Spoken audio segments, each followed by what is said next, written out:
Oke, kita akan coba bahas latihan soal biologi sel molekuler tentang komunikasi dan siklus sel. Oke, nanti ini ada 8 soal ya. Jadi 4 soalnya, eh, 4 soal pertama akan membahas komunikasi sel dan eh, 4 soal yang terakhir itu adalah tentang siklus sel. Oke, mungkin kita akan bahas secara substansial saja ya. Jadi mungkin nanti akan tidak banyak kita review-review banyak materi seperti itu. Oke, kita langsung mulai aja ya untuk soal nomor satu. Ini tentang apoptosis ya, dan dia menceritakan mengenai 3 jalur eh, berbeda bagaimana apoptosis itu dihambat. Ya, karena apoptosis di sini dibilang dia adalah suatu proses yang sifatnya irreversible, tidak bisa dihentikan di tengah-tengah. Jadi kan harus benar-benar dikontrol ya, kapan apoptosis itu terjadi, kapan tidak. Karena nanti pada akhirnya apoptosis akan berakhir pada kematian sel. Gitu. Kan dia sifatnya tidak reversible, ya, makanya harus dikontrol dengan baik seperti itu. Oke, kita mungkin langsung saja ya ke 3 jalurnya dan pernyataannya. Yang pertama, jalur A memerlukan waktu lebih lama untuk memblok apoptosis. Nah, di sini kita lihat semua jalur yang digambarkan di sini itu adalah eh, jalur yang pada akhirnya berfungsi untuk memblok ya, atau menghentikan apoptosis, mencegah apoptosis gitu. Oke, jadi adanya survival factor di sini atau faktor-faktor kesintasan itu berfungsi pada akhirnya untuk mencegah apoptosis. Ya, dari sini ada 3 macam pathway. Ya, sedangkan kalau untuk yang jalur A itu kita bisa lihat di sini dia melibatkan adanya ekspresi gen. Sedangkan jalur B dan C itu tidak ada. Dia hanya sekedar jalur aktivasi beberapa protein gitu. Nah, berdasarkan teorinya, mestinya jalur transduksi sinyal yang melibatkan ekspresi gen itu memiliki atau memerlukan waktu yang lebih lama ya, dibandingkan dengan jalur yang tanpa ekspresi gen, yaitu hanya dengan relay protein atau jalur aktivasi protein. Sehingga yang A itu jawabannya benar ya. Oke. Nah, sedangkan yang B, inaktivasi AKT kinase pada jalur B menyebabkan apoptosis terjadi. Oke. Nah, jadi kalau di sini kan AKT kinase yang proteinnya berwarna biru atau biru dongker itu ya. Nah, dia ketika dia aktif itu berakhir pada apoptosis yang bisa dihentikan. Berarti kalau misalnya terjadi inaktivasi dari protein AKT kinase tersebut, maka mestinya apoptosis akan terjadi. Berarti itu jawabannya benar ya. Ini cuma hukum sebab akibat aja ya. Oke. Kemudian yang C, HIT di jalur C merupakan protein proapoptosis. Nah, di sini kita bisa lihat ya, kalau eh, HIT itu dia adalah ketika dia aktif, dia berfungsi untuk menghambat IAP. IAP itu untuk menghambat apoptosis. Jadi kalau misalnya HIT aktif, IAP-nya kan jadi nggak aktif ya. Kalau IAP nggak aktif, maka apoptosis akan terjadi gitu. Ya karena IAP kan untuk menghambat apoptosis. Tapi kalau IAP dihentikan oleh HIT, maka apoptosis malah akan terjadi. Makanya di sini untuk jalur yang ketiga, survival factor-nya itu berfungsi untuk menonaktifkan HIT, ya, berfungsi untuk mengfosforilasi HIT sehingga dia menjadi protein yang tidak aktif. Gitu. Jadi yang C itu benar ya, HIT itu adalah protein proapoptosis karena ketika dia aktif, dia malah menyebabkan apoptosis dihasilkan. Ya, itu. Kemudian yang terakhir, yang D, apoptosis berakhir dengan lisis sel dan terlepasnya cairan sel ke sekitarnya. Nah, ini jawabannya salah. Ya, kenapa? Karena apoptosis dengan lisis itu 2 hal yang berbeda. Lisis itu seperti yang di deskripsi pernyataannya. Lisis itu ketika cairan sel atau sitoplasma itu terburai keluar. Sedangkan apoptosis nggak ada proses kayak gitu. Walaupun apoptosis itu adalah sel mati, ya, selnya terfragmentasi, tetapi cairan sel atau sitoplasma dan isi-isinya itu tidak akan terekspos keluar. Ya, kita mungkin bisa lihat ya dari gambaran apoptosis. Bentar. Nah, ini dia. Oke. Nah, apoptosis itu di sini kelihatan ya. Sel yang apoptosis itu dia akan membentuk apoptotic body. Yang mana itu adalah suatu apa ya? Mirip seperti vesikel-vesikel kecil. Jadi dia masih terenclosed by membrane. Dia masih terselingkupi oleh membran. Jadi bukan uh, sitoplasma yang terburai keluar gitu. Beda dengan lisis atau nekrosis. Kalau lisis atau nekrosis baru itu dia terlihat oh di uh, si sitosolnya dia akan terburai keluar dan kalau ini terjadi pada organisme multiseluler, terutama di mamalia, misal contohnya manusia gitu ya. Kalau misalnya terjadi sel itu pecah, maka sel itu pecahnya sel itu bisa menyebabkan inflamasi. Ya, beda dengan apoptosis. Kalau apoptosis itu nggak akan menyebabkan inflamasi karena tidak ada cairan sitoplasma yang dideteksi pecah dan terburai kemana-mana di dalam tubuh. Gitu. Oke, itu ya. Makanya dibilang kalau apoptosis itu adalah kematian sel secara terprogram, karena memang bertujuan agar kematian selnya itu tidak memicu adanya respon imun tambahan, kayak gitu. Ya, jadi kita bisa simpulkan ya untuk yang D itu pernyataan yang salah. Oke,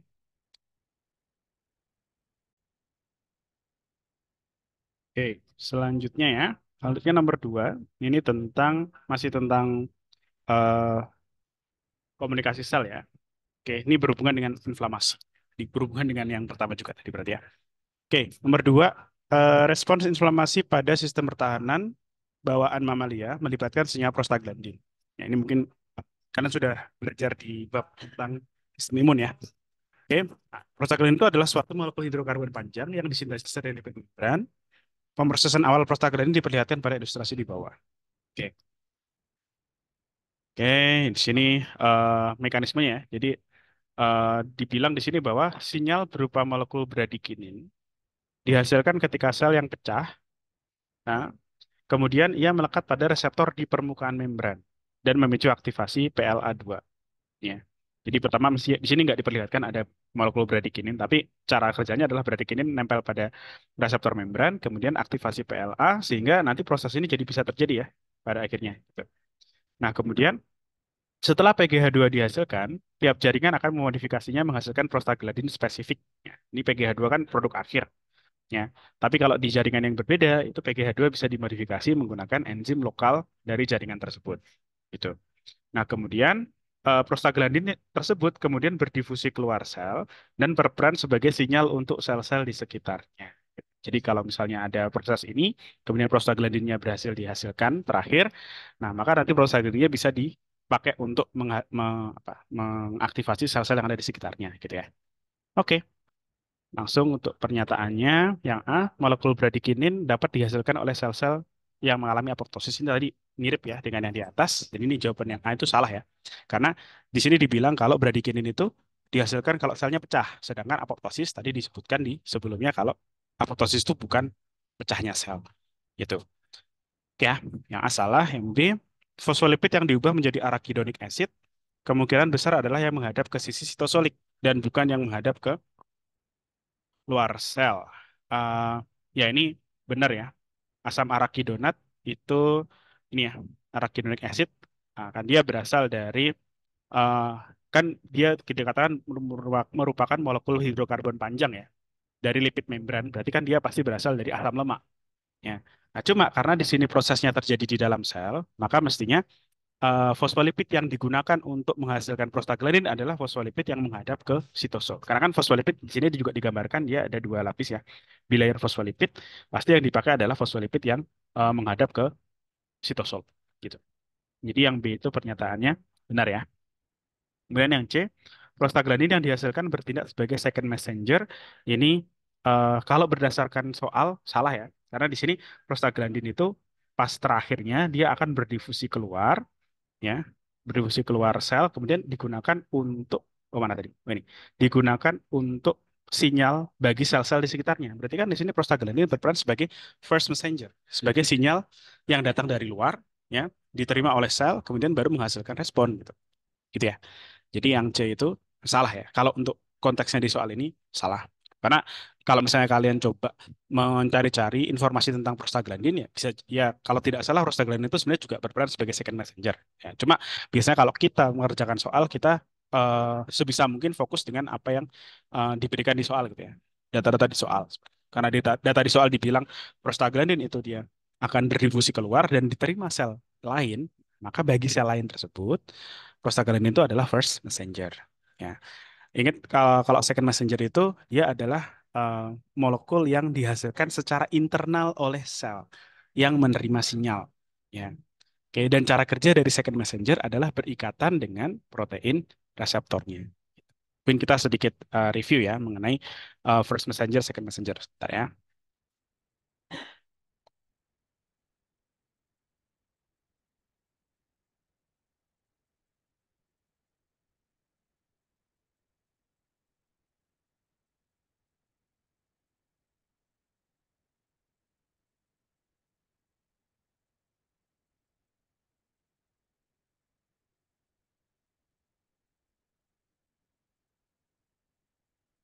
Oke, ini ya. Eh, kita coba cek bedanya second messenger dengan first messenger.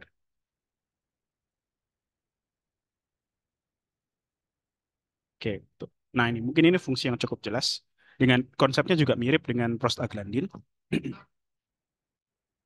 Eh, nah, ini ya.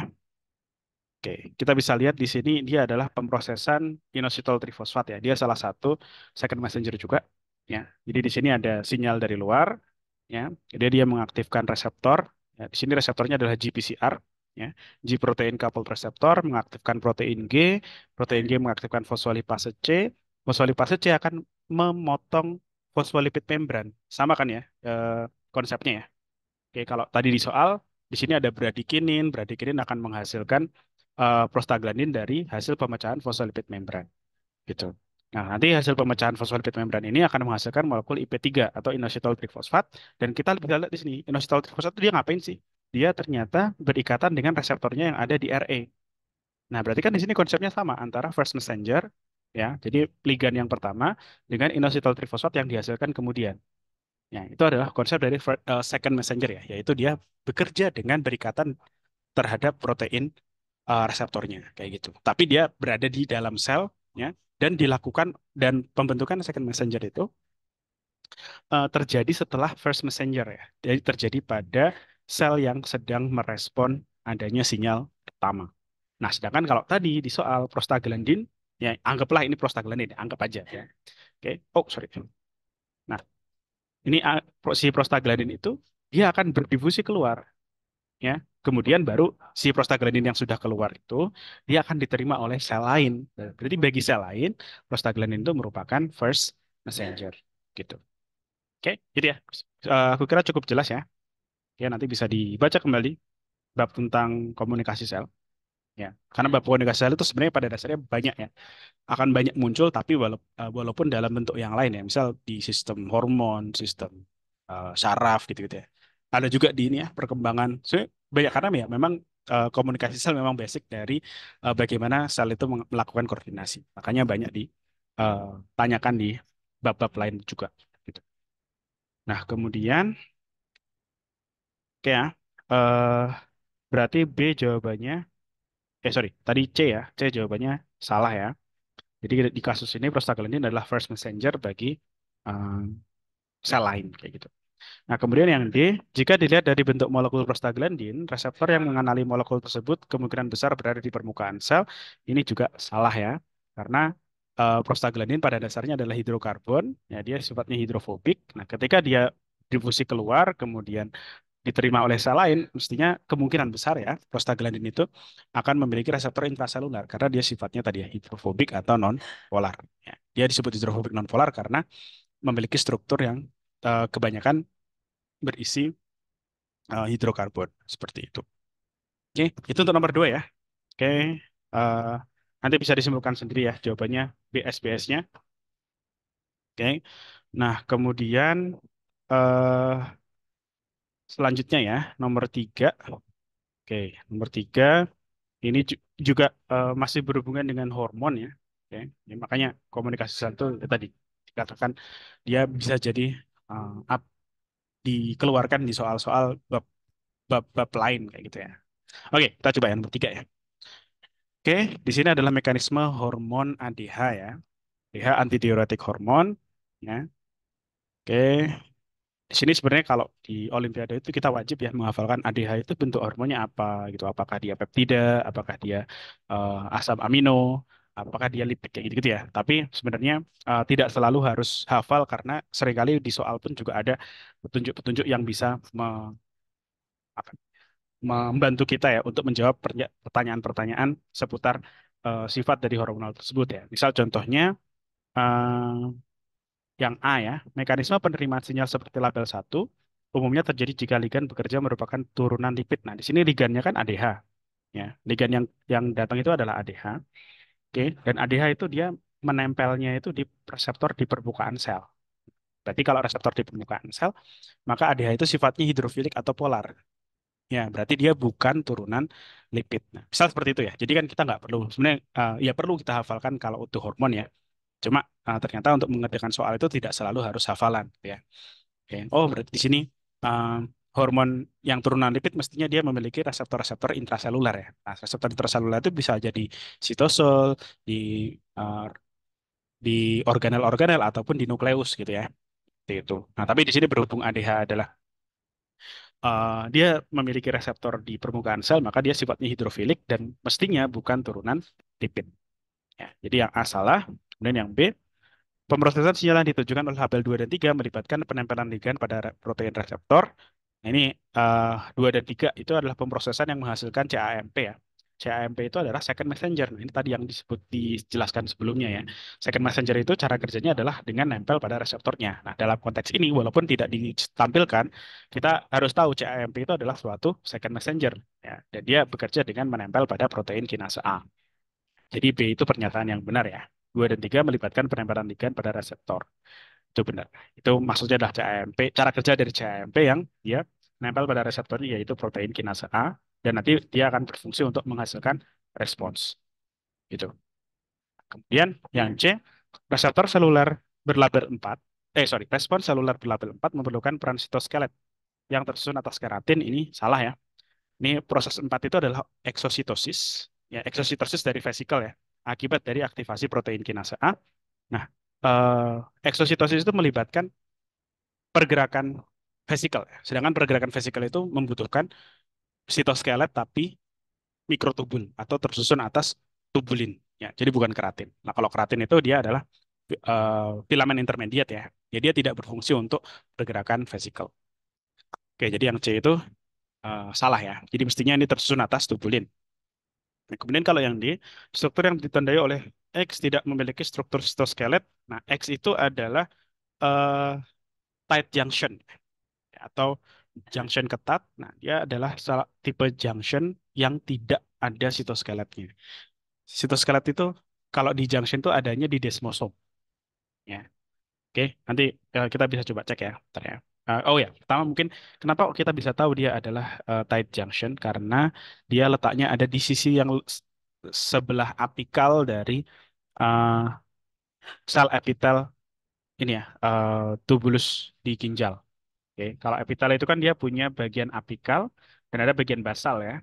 Oke, nah, kalau tight junction itu ciri khasnya adalah dia adalah junction yang terletaknya di bagian apikal sel epitel. Gitu. Oke, kita bisa lihat ya nanti contohnya sebentar.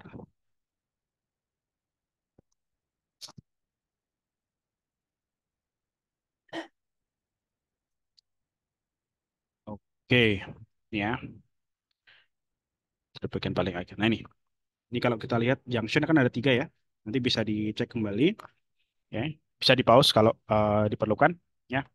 eh di sini tight junction itu kan kelihatan ya dia ada di bagian yang relatif apikal, relatif jauh dari membran basal dari epitel. Ya. Kemudian kalau desmosom atau anchoring junction atau junction jangkar, nah dia adalah tipe junction atau sambungan sel yang terdapat intermediate filaments made of sturdy keratin. Ya, ya ini ada filamen intermediate-nya kalau desmosom kayak gitu.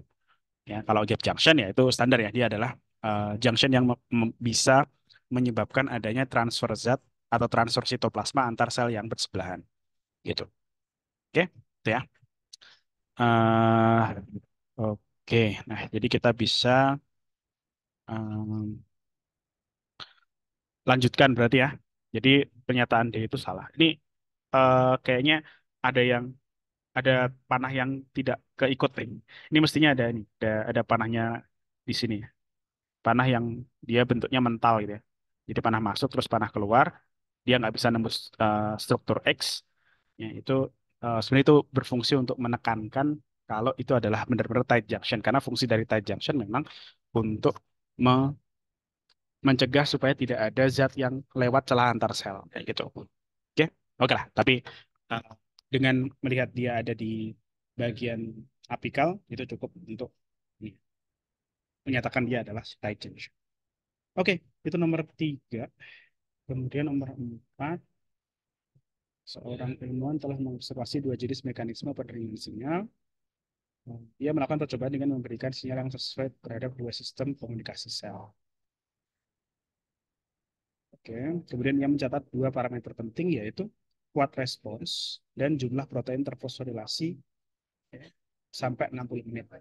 Kemudian si ilmuwan juga mengamati efek inhibitor protein kinase ketika respons seluler mencapai nilai puncak.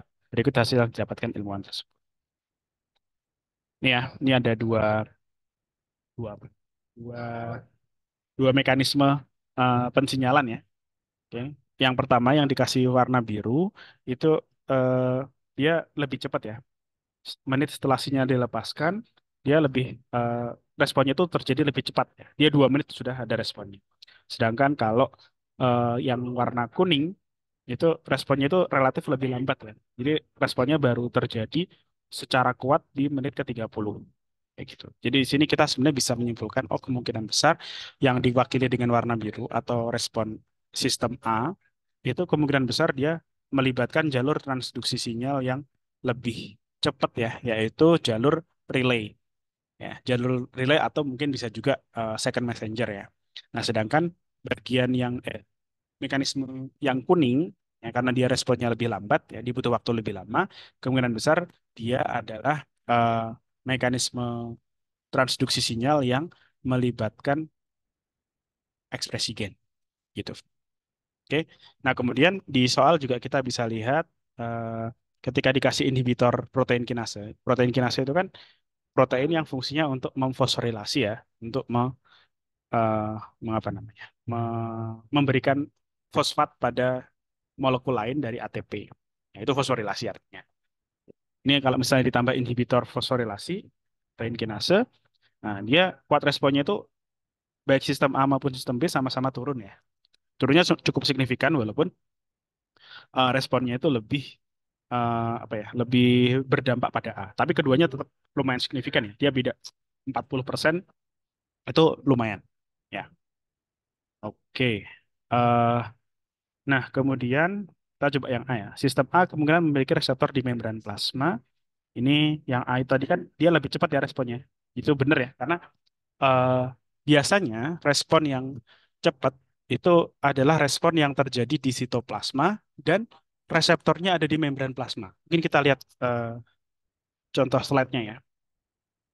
Komunikasi sel, kita cari perbandingan antara, nah ini, antara sinyal-sinyal yang dia responnya di sitoplasmik atau respon berupa ekspresi gen. Kalau kita lihat ini, eh, si sinyal yang dia sifatnya water soluble atau hidrofilik ya, dia punya reseptor di permukaan membran. Kemudian eh, responnya itu ada dua jenis, bisa respon sitoplasmik, bisa respon berupa regulasi gen. Gitu. Tapi karena cepat, kemungkinan besar dia yang respon sitoplasmik ya. Nanti respon sitoplasmik itu ada 3 jenis ya, transport, reaksi kimia, dan motilitas. Itu bisa dilihat dari deskripsi yang di kanan. Oke, nah sedangkan kalau si sinyal itu sifatnya eh, dia hidrofobik, maka kemungkinan besar dia akan memicu respon di ekspresi gen ya, dan itu prosesnya lebih lama kayak gitu. Oke, karena tadi untuk kita cek lagi ya soalnya. Nah, pada sistem satu ya itu responnya lebih cepat. Nah, berarti kemungkinan besar dia uh, respon yang dihasilkan karena adanya sinyal dari reseptor yang ada di permukaan sel. Ya. Jadi yang A benar ya, sistem A kemungkinan memiliki reseptor di membran plasma. Kemudian yang B, sistem B kemungkinan melibatkan jalur kaskade sinyal sebagai jalur pemrosesan informasi utama. Nah, sistem B itu kan tadi dia eh, lebih lambat ya. Jadi kemungkinan besar dia melibatkan ekspresi gen. Jadi jalur kaskade sinyalnya itu mestinya ya ekspresi gen tadi. Jadi bukan relay sinyal. Karena kalau jalur relay sinyal itu kebanyakan akan menghasilkan respon sitoplasmik. Ya, jalur relay sinyal yang kiri. Ya. Dia sebenarnya bisa jadi ya menghasilkan regulasi ekspresi gen juga, tapi sebenarnya dia lebih banyak atau lebih sering menghasilkan respon sitoplasmik kayak gitu. Oke.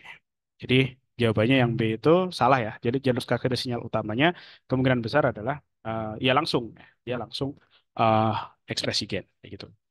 Kemudian yang C, kedua sistem sama-sama membutuhkan fosforilasi protein, itu jelas ya, karena kita bisa lihat dari grafik yang paling kanan ya, baik sistem A maupun sistem B ketika dikasih inhibitor eh, fosforilasi atau inhibitor inhibitor protein kinase di sini ya. Oke. Di deskripsi soalnya itu sama-sama turun responnya. Jadi mestinya kedua sistem itu menggunakan sama-sama memanfaatkan atau membutuhkan fosforilasi protein. Gitu. Nah, kemudian yang D, hormon steroid kemungkinan besar memiliki jalur pensinyalan seperti sistem B. Ini benar ya, sistem B dia lebih lambat. Steroid itu dia sifatnya hidrofobik, jadi dia memiliki reseptor intraselular dan benar reseptor intraselular kan menghasilkan ekspresi gen kan. Nah, dia sifatnya lebih lambat gitu. Oke, itu ya untuk nomor 4.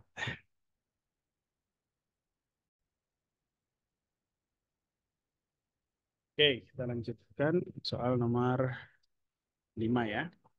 Soal nomor 5 dari OSK 2019 ya, kalau tidak salah. Oke.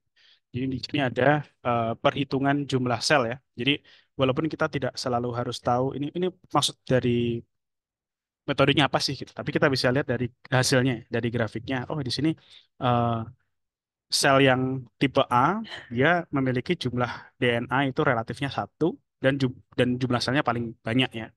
Kemudian yang C, dia jumlah relatif selnya ada dua, jumlah relatif DNA-nya ada dua, ya, dengan jumlah yang lebih sedikit. Gitu. Jadi kita bisa lihat di sini kemungkinan besar A itu adalah sel yang belum mengalami replikasi, sedangkan C itu adalah sel yang sudah selesai mengalami replikasi sehingga jumlah DNA-nya dua kali lipat. Dan yang B itu adalah sel-sel yang eh, dia in progress gitu ya, sedang replikasi karena sel-selnya itu bervariasi jumlah DNA-nya. Jadi kalau kita simpulkan berdasarkan siklus sel, kemungkinan A itu adalah fase G1, B itu fase S atau fase sintesis, sedangkan C itu adalah fase G2 atau fase mitotik. Ya, yang mana jumlah tadi ya, jumlah DNA-nya itu dua kali lipat dari sel yang sedang berada di fase G1. Tuh. Oke, oke kita bisa lanjut ya ke pernyataannya. Kelompok sel A berada pada fase terlama, itu benar ya. Oke, jadi kalau pada kultur asinkron, ya, sel-sel yang itu memiliki uh, fase siklus sel yang beda-beda. Misal kita punya 1.000 sel, 1.000 selnya itu acak gitu ya. Nah, maka fase siklus sel yang memiliki durasi terlama akan memiliki jumlah sel terbanyak gitu ya, yaitu yang A tadi. Dan jumlah selnya banyak, itu berarti dia menunjukkan fase siklus sel yang paling lama. Kemudian yang B, sel yang memiliki kromosom haploid dapat ditemukan pada kelompok B itu jelas salah ya. Karena di sini menunjukkan siklus sel, berarti kemungkinan dia adalah sel-sel eukariotik yang sifatnya diploid ya. Jadi sebenarnya A, B, C itu sebenarnya ya tetap diploid mereka. Beda dengan yang bakteri ya. Kalau bakteri itu dia sebenarnya juga punya siklus sel, tetapi dia tidak memiliki pembagian G1, S, G2 itu nggak ada ya. Jadi kalau pada bakteri, seluruh waktu di siklus selnya itu terjadi semua hal gitu ya. Jadi nggak seperti yang ada di eukariot. Nah, kalau eukariot kan biasanya atau umumnya kan diploid ya. Jadi mestinya A, B, C itu umumnya diploid. Mungkin ya ada beberapa sel yang sel eukariotik yang bisa dalam bentuk haploid ya, misal seperti ragi. Ya. Tapi kan sebagian besar sel eukariot adalah diploid. Jadi mestinya A, B, C itu semuanya diploid. Nah, kemudian yang C, replikasi DNA akan ditemukan sedang terjadi pada kelompok C. Tadi jelas salah ya. Mestinya replikasi DNA itu di B, yaitu sel-sel yang berada di fase S. Dan yang terakhir, kelompok yang pernyataan D ya. Kelompok B terdiri dari sel-sel yang sedang berada pada fase siklus sel berbeda. Salah ya. B itu semuanya fase S, sedangkan A dan C seluruh selnya sama. Ya, itu udah jelas salah ya. Seperti itu. Itu nomor 5. Oke. Nah, sekarang nomor 6 ya. Nomor 6 tentang siklus sel, tapi kita lihat dari eh, aktivasi siklin CDK ya. Nah, teorinya dulu ya. Teorinya adalah siklin CDK atau aktivasi CDK, siklin dependent kinase itu terjadi untuk memulai ya atau terjadi ketika eh, ada checkpoint. Ya. Nah, kalau kita belajar tentang checkpoint siklus sel, checkpoint itu ada di fase apa aja? Ya, ada tiga ya. Checkpoint itu, checkpoint yang utama ya ada tiga, yaitu di G1, ya. Kemudian S dan G2 nggak ada checkpoint sama sekali. Ya, jadi dia ya sekali G1 itu lolos, maka nanti sel akan me- melanjutkan siklus sel ke fase S dan G2. Nah, baru nanti di akhir G2 dan di fase M itu terdapat checkpoint kedua dan ketiga. Gitu. Itu mungkin kita lihat coba dari gambarnya ya. Bentar. Siklus sel.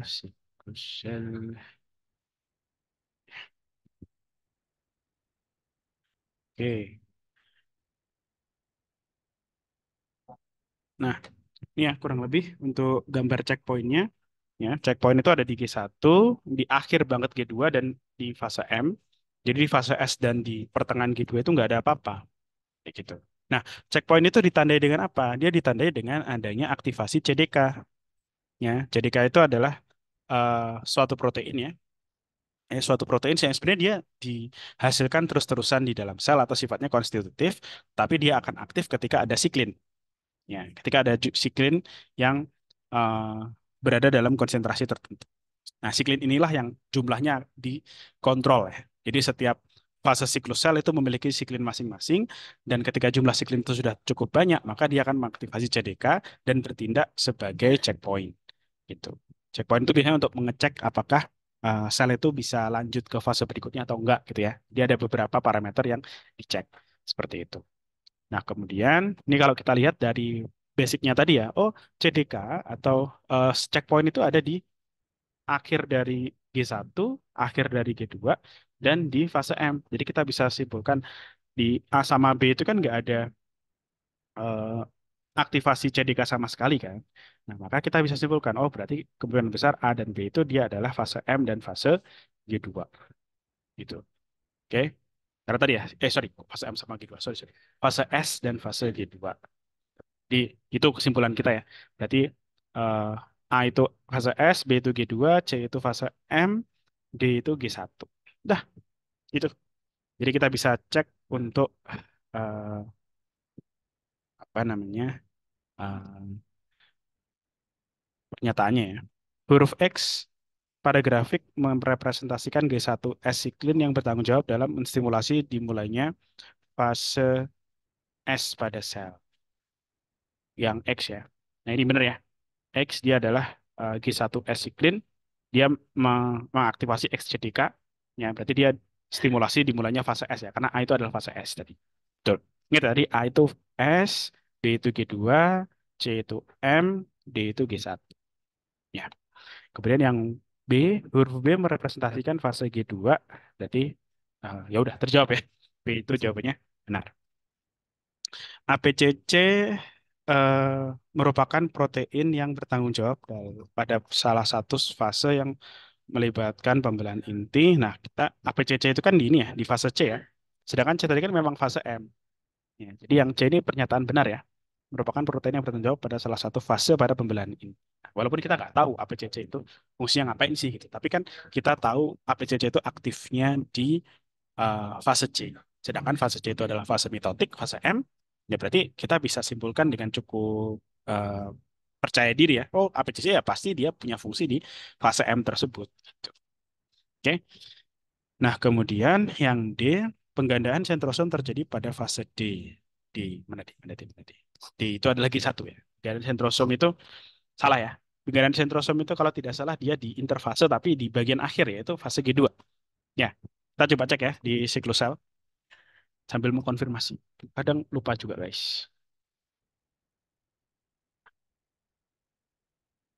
Ya, mana tadi? Nah, ini.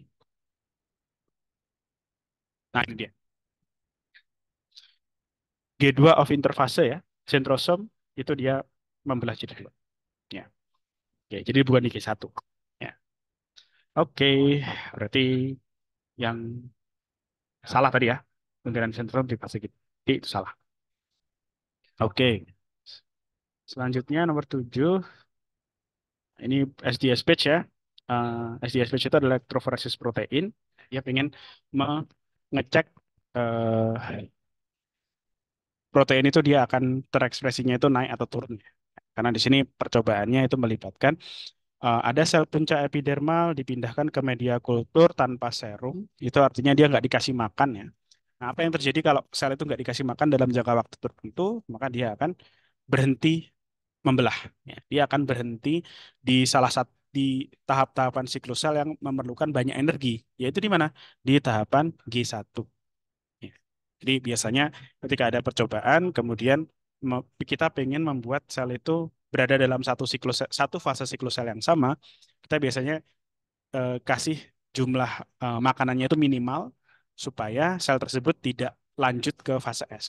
Fase S itu kan membutuhkan energi banyak ya, karena dia terjadi replikasi DNA. Replikasi DNA itu luar biasa. Oke. Nah, kemudian di G1 terdapat checkpoint. Makanya di G1 itu harus memastikan ya bahwa jumlah energi itu cukup, jumlah makanan cukup. Kalau nggak cukup, maka dia akan tetap berhenti di G1, nggak akan lanjut. Itu adalah cara yang umum digunakan untuk istilahnya itulah sinkronisasi ya. Membuat sel yang membelah itu berada dalam satu tahapan yang sama. Nah, kemudian setelah itu, setelah dikasih media tanpa serum, tanpa makanan, kemudian selnya baru diinduksi untuk membelah lagi ya. Terus dicek hasil proteinnya setelah 2 jam, setiap 2 jam selama 14 jam ini ya. Kelihatan ya, jam kedua, 4, 6, 8, dan seterusnya sampai 14. Oke, kita coba ya. Yang A, sel punca epidermal ditemukan pada lapisan membran basal. Ini salah ya. Oke, karena membran basal dengan lapisan epidermis core itu adalah dua, dua jaringan yang berbeda. Membran basal itu jaringan ikat, sedangkan sel epidermal adalah jaringan epitel gitu. Jadi kalau misalnya kita cari sel punca epidermal ya, itu harus carinya di bagian epitelnya, bukan di membran basalnya. Gitu. Oke, ya. Jadi nanti mestinya nyarinya di istilahnya lapisan germinativum, lapisan membelah yang ada pada epitel epidermis. Kemudian yang B, penggantian media tanpa serum dilakukan untuk menghambat sel berproliferasi dan akan mensinkronisasi pada G0. Ini jawabannya benar ya. G0 itu sama kayak G1 ya. Cuma kalau G0 dia adalah sel-sel yang di G1 tetapi dia tidak membelah. Dan tadi benar kan ya? Kalau eh, tanpa serum, tanpa makanan, sel itu akan berhenti di tempat yang checkpointnya itu ngecek eh, kebutuhan energi, kebutuhan makanan. Kalau misalnya makanan yang nggak ada, sel itu akan berhenti di checkpoint itu. Checkpoint apa? Checkpoint G1. Ya, G1-nya berhenti, maka dia akan ke G0 ya istilahnya, karena selnya tidak akan membelah. Nanti selnya akan bisa membelah lagi kalau kita kasih induksi. Itu. Ini untuk gambaran ya, ada di komunikasi sel. Nanti ya. Oh ini ya. Jadi kalau misalnya selnya tidak lolos checkpoint G1, dia akan ke G0. Tapi dia bisa lanjut ya kalau kita kasih induksi. Misal dikasih makanan yang normal lagi, maka nanti dia lama-kelamaan akan lolos dari checkpoint G1 yang tadi.